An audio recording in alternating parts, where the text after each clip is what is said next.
Hi everyone, wanna see another simple paper of chemistry in JEE Mains 2024? Come on, let's start the discussion. Starting with inorganic chemistry. The first question is geometry of decacarbonyl dimanganese. So if we talk about decacarbonyl, that means 10 CO, and we have dimanganese, that means Mn2CO10. They are asking the geometry, so the geometry would look like this. We know the structure. Each Mn is connected to 5 CO bonds or 5 CO ligands. So if we talk about Mn is basically forming 6 bonds. And if it is forming 6 bonds, it will be octahedral. The hybridization would be sp3d2. Actually d2sp3. Right? Second question is, which of the following has square pyramidal geometry? Square pyramidal means we need to have 5 groups, 4 groups in the plane, 1 group above. Let us say there are 5 groups of A here and a lone pair. There is no lone pair here, you can determine the hybridization. It is actually the structure PCl5, PF5 is the same, and this is square planar, you know that. So the correct answer is BRF5. Very simple question directly from chemical bonding. Next, H2TE is more acidic than H2S. Yeah, that is correct. H2TE has less bond strength than H2S. Yeah. So if we talk about SH and TEH, right, this bond is bigger, it is easier to break this bond. So this is correct. And if it is easier to break this bond, this H can be eliminated easily. So this will behave as an acid. Right? It is a better acid. So both statements are correct, and if it were assertion and reason, so the reason is correct explanation of the assertion as well. Right? Next question is exactly similar. If we talk about hydrides of group 15, so basically we have NH, PH, ASH, SBH and BIH. Again the same thing, stability of hydrides order. It is easier to break this. If it is easier to break this, it won't be stable. Right? So BIH3 should be least stable. I'm just talking about one bond, but you get that picture, right? Reducing strength order. So if we talk about all these 5 bonds, it is easier to give H for B. It is easier for BiH3 to give H, right? And if it is giving H, basically it is helping others to reduce, because reduction is basically addition of hydrogen. Right? So if BiH3 can give H easily, it can reduce others. And if it can reduce others, it is reducing in nature. So yes, second one is correct. NH3 is the strong reducing agent. This is wrong. Basicity of hydrides is again wrong. We know NH3, nitrogen has the lone pair in sp3 orbital. It can donate easily. Others have the lone pair in pure s orbital. Right? So basicity is wrong. NH3 should be the best base. So the correct order is in the second statement, right? In the second option. Since fluorine is more electronegative than nitrogen, the resultant dipole moment of NH3 is greater than NF3. So if we talk about NH3 is like this. NF3, same structure. If we talk about the direction of dipole moment in a bond, for example, if we talk about NH bond, nitrogen is more electronegative, so it will go like this. And lone pair is outwards. If we talk about NF3, so NF3 is like this, lone pair is outwards. You can see all the vectors are being added up here, so the dipole moment has to be higher. Right? So first statement is correct. In case of NH3, the orbital dipole due to lone pair is in the same direction as the resultant dipole moment of NH bonds, whereas in NF3 the orbital dipole is in the direction opposite to the resultant dipole of the 3 NF bonds. This is what I just explained, right? So both these statements are correct. And correct explanation also if it were assertion and reason. Color of KMnO4 and K2Cr2O7. So we know in KMnO4 and K2Cr2O7 the metal is in its highest oxidation state. If we see here, you can think that it is D0. K2Cr2O7 is also in +6, it is in D0. So there can be no DD transition. Metal cannot donate electron in this case. Potassium does not donate because its octet is also complete. It wouldn't want to donate. The only possibility is, for example, if we talk about Mn has +7 and we have the ligand which is O2-, oxide ligand. It is donating the electrons to Mn +7. So it is ligand to metal charge transfer. There are no F centers present here. Right? Another simple question from DNF block. This is directly the synthesis of KMnO4. So this is the first step in which we have taken MnO2, KOH and O2.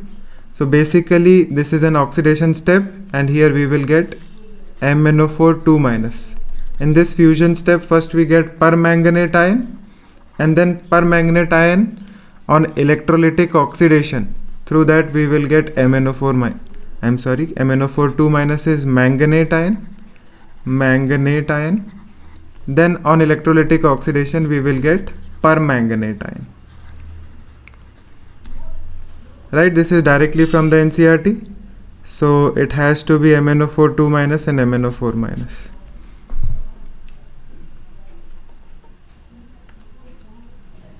This question is similar to, I think, the Shift 1 paper of 27th January where we had chromyl chloride test. This is the same reaction. You know, if CrO2Cl2, which is chromyl chloride, reacts with NaOH, we get Na2CrO4. Sodium chromate, which is yellow in color, and with it I can have some byproducts like NaCl, water, etc. Now this Na2CrO4 has an oxidation state of +6, and in acidic medium, basically what happens, CrO4 2- in acidic medium gets converted to Cr2O7 2-. But we have an oxidizing agent and it converts it to CrO5. This is an excellent structure. If you see this structure, it is having a structure of a butterfly. This is blue colored. CrO5 is having peroxide linkages because on oxidation I cannot do anything. The only chance is that we can oxidize oxygen. Oxygen was present in -2 oxidation state. In this case it is -1 as well as -2. So the correct answer is Na2CrO4 as well as CrO5. How many of the following can show flame color test? We know beryllium and magnesium do not show flame color test. Rest all of them can show flame color test. Right?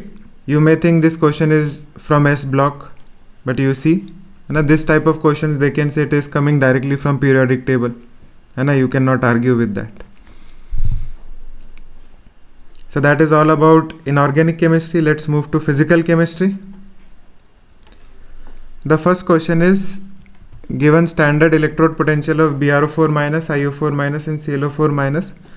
So obviously these are reduction potentials. These are present in their maximum oxidation state.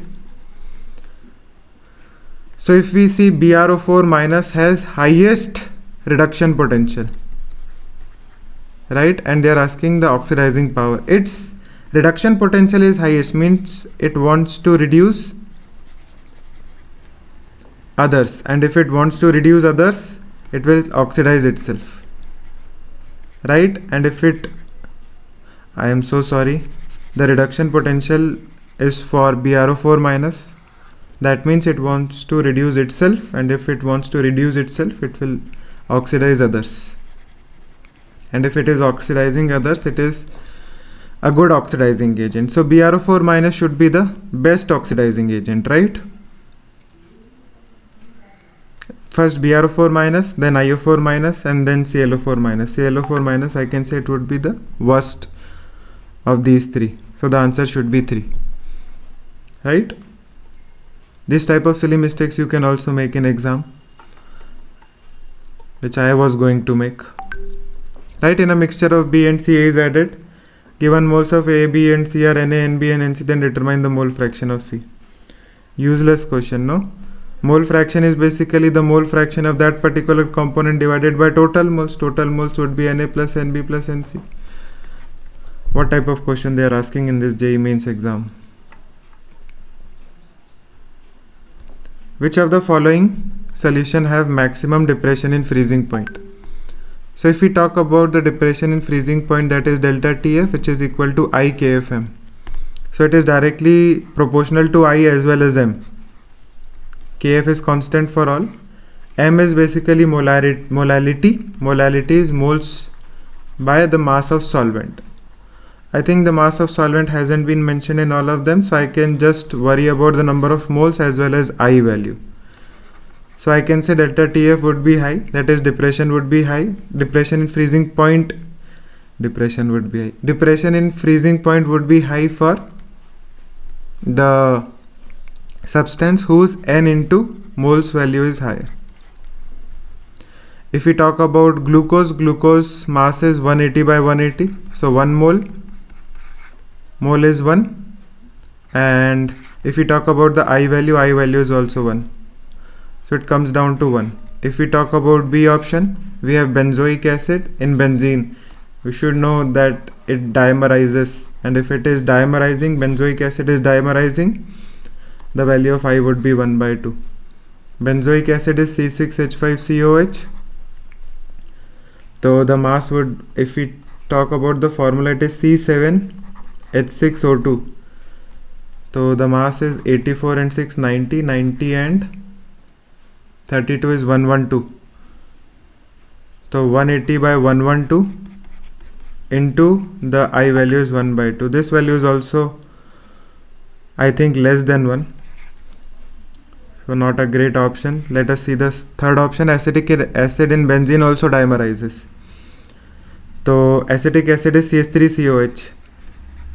The mass would be C2, which is 24, 24 and 4 is 28 and 32 is 60. So 180 by 60, which is 3, into I is 1 by 2 because it is also dimerizing. So I would be 1 by 2. I think this is 3 by 2. In the D option, if you see, the value would be the highest because acetic acid is in water. It won't dimerize in this case. It will dissociate. And on dissociation, CH3COH will produce CH3CO minus and H plus. So the value of I is 2. Right? If the value of I is 2 and we just calculated the number of moles, it is 3 into 2. It is having the highest value. So the depression in freezing point would be maximum for the D option. Right? Simple question. Oh, this question is from inorganic. By mistake it is here. So if we talk about the complexes which are optically active, the first one is cis-CO-En. En is a bidentate ligand. Let me make it in this fashion. Since it is cis, I am attaching it in this fashion, and we have two ligands. Since these two are in different planes, it wouldn't have POS, it would be optically active. Trans, if we talk about, it would be like this. Trans isomer of the same compound, it would be like this. This is B, this is B. We have a plane of symmetry in the plane itself, so it is optically inactive.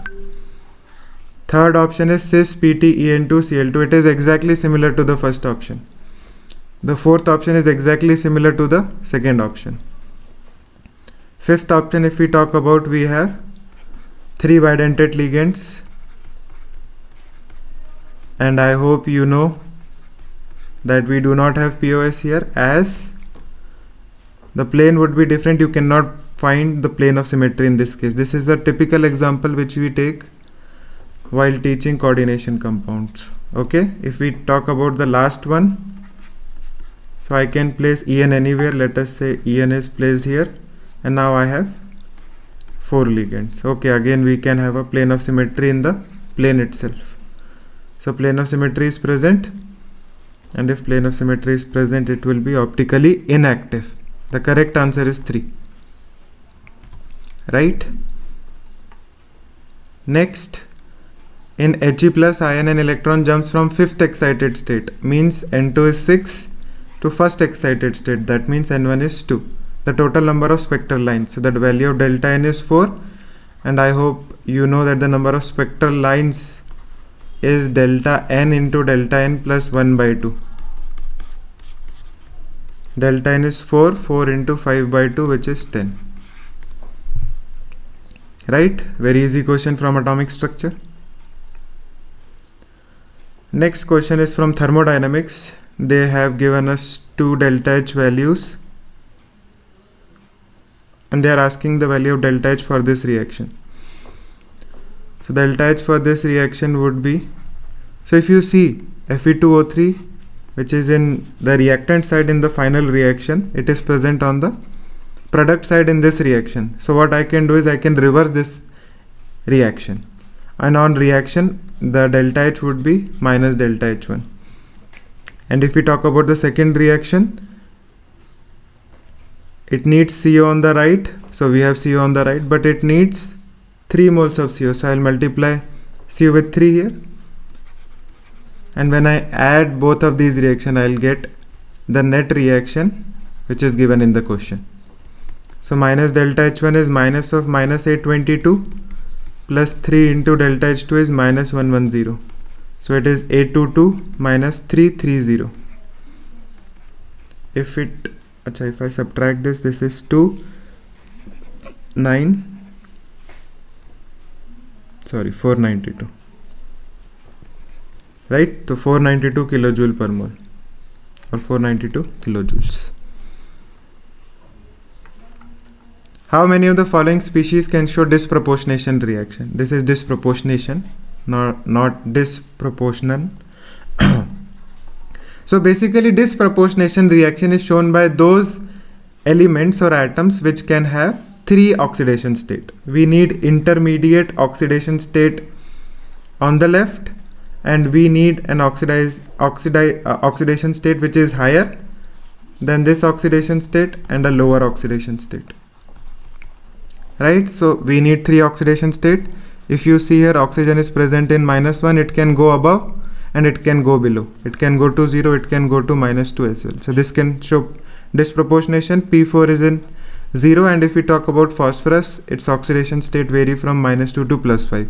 So it can also show. Nitrogen is +4 here. Nitrogen oxidation state also varies from -3 to +5. So it can also show. Copper is +1. Copper +1 can easily go to copper 0 and copper 2. It also shows disproportionation.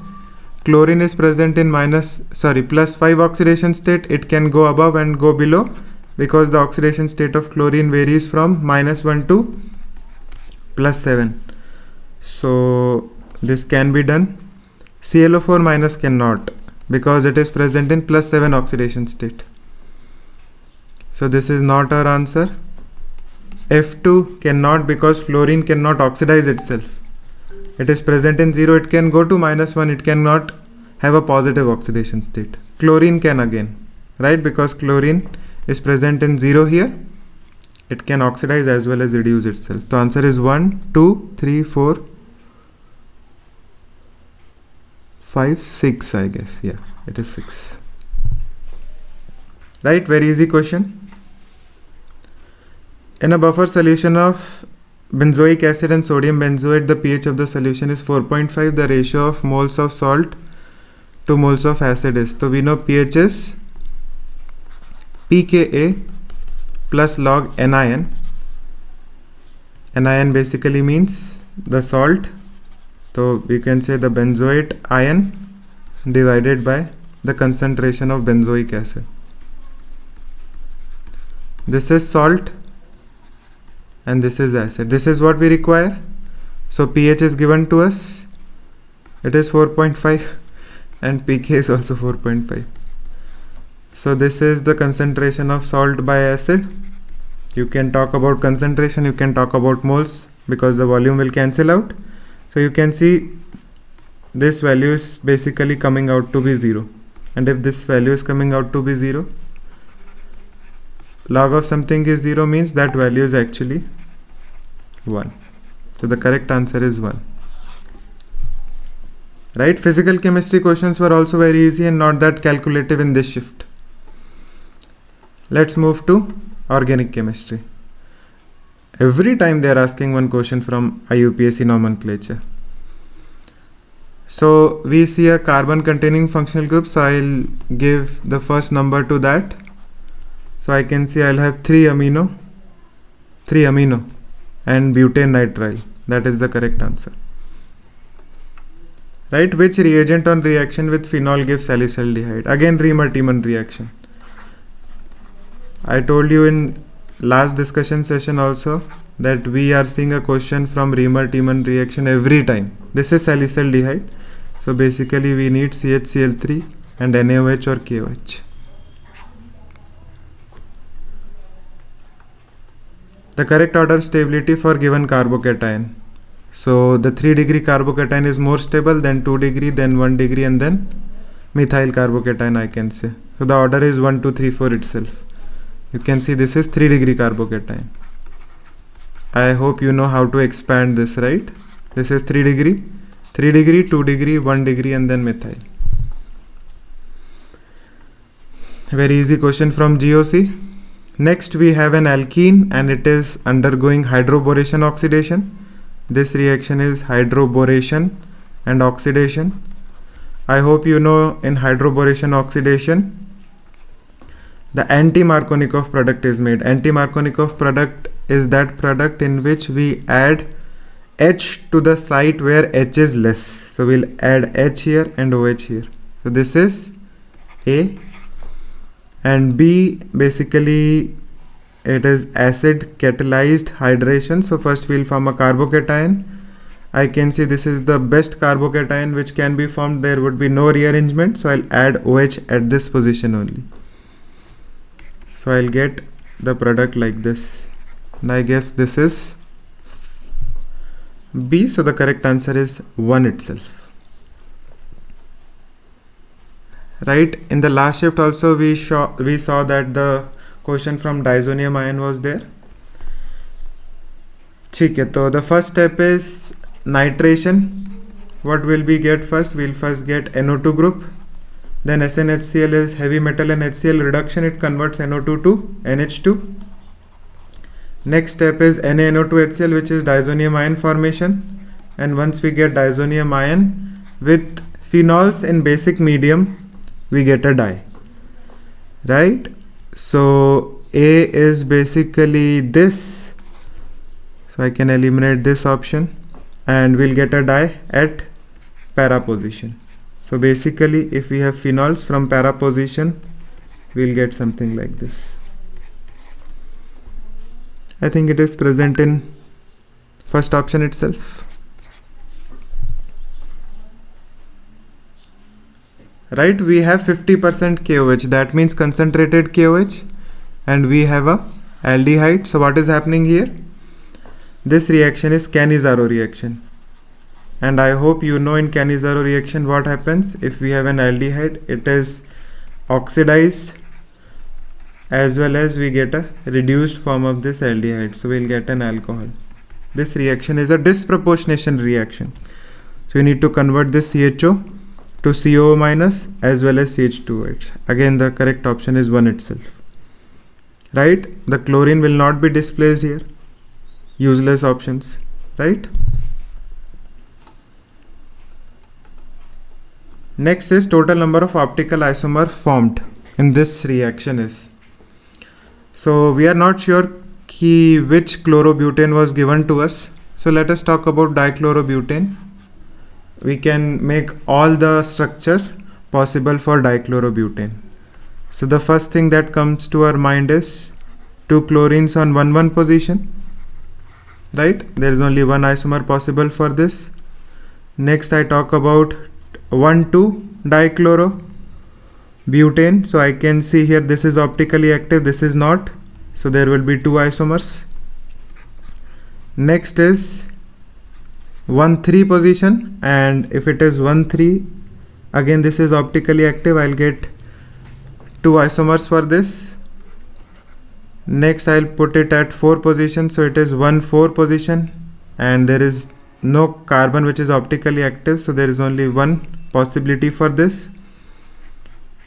Next, I have exhausted the possibilities of chlorine at 1 position. I'll move to 2nd position.